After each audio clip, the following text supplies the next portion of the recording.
mandibe inqwelo ezawusondeza wena kule ntembelezo.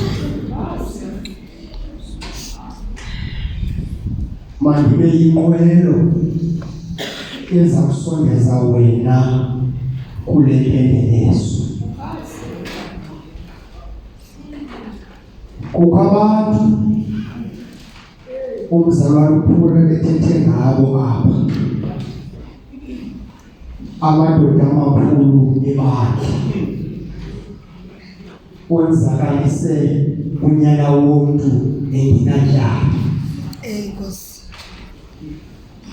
Ngoku aba bazalwane phura akleyimi laa nto kuthiwa yi-cheap victim, ngoba atsimbo kokuba kufezekiseke icebo lakho, kanti icebo belitshwalwa apha loli licebo likaThixo ngabo. Bona bebeyitransport yokuthatha unyana womntu bamse emnqamlezweni so that kuzosindiswa mna nawe. And so they are rejoicing, claiming a cheap victim. Libandla ke elo labayenzi ububi. Libandla elo labenzi ububi. Kwelinye icala kukho ibandla lamalungisa, amadoda afana noYohane, who were so confused, not knowing whether bajike bamshiye uYesu emnqamlezweni okanye bahlala apha na. But into abangayaziyo, ukhona umbhali othi ukuba eli licebo likaThixo liyakuma, kodwa uba eli licebo labantu liyakutshintsha. And now ngalo mzuzu sibona kusima icebo likaThixo. Ngoba ngamanye amaxesha uThixo uyakwazi nosebenzisa iintshaba zethu to get us closer apho esifuna khona thina.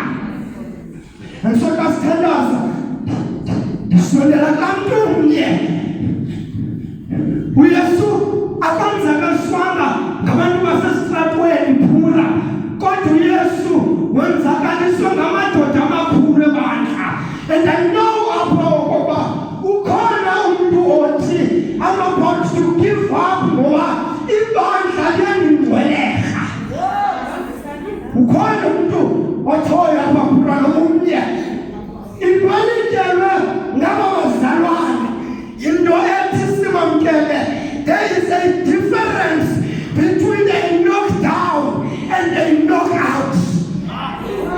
And abazalwane ngokokwabo, they think that uYesu, they have knocked him out, but this is just a knockdown.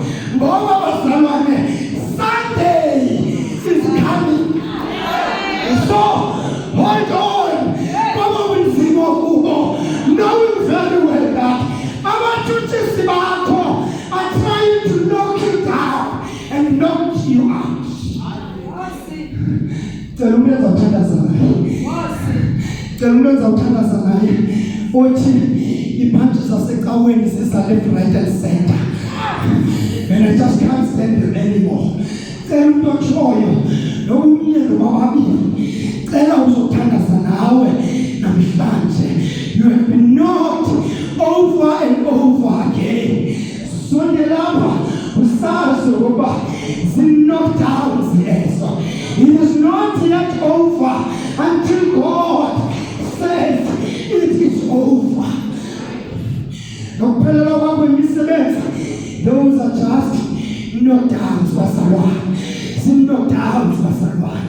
Kushiywa kwakho ngabazali, that is just a knockdown. That's just a knockdown and not a knockout. Sunday is coming. Ukukhona umuntu othi ngijikelezwe ivili nalibandla labantu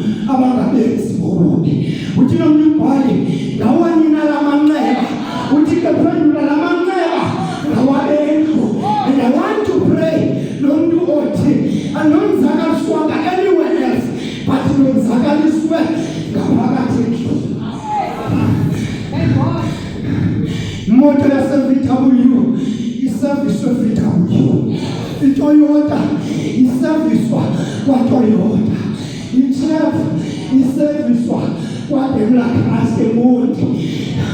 Yabona ndivona umoya umuntu wangaphakathi ayikho indawo aserviswa kuyo.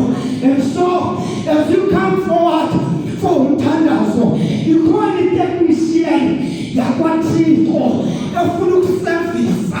Sondela kuThixo uze kule ndawo uzokuthi kulapha Nkosi ndikubonayo ndakuguqa esithebeni sakho ndizive ndahlukene nemithwalo umnqweno nenzondelelo ngoba ungangena epasikeni usikwa yimithwalo nezinto ezingena umsebenzi kodwa ungene epasikeni umoya wakhusulile.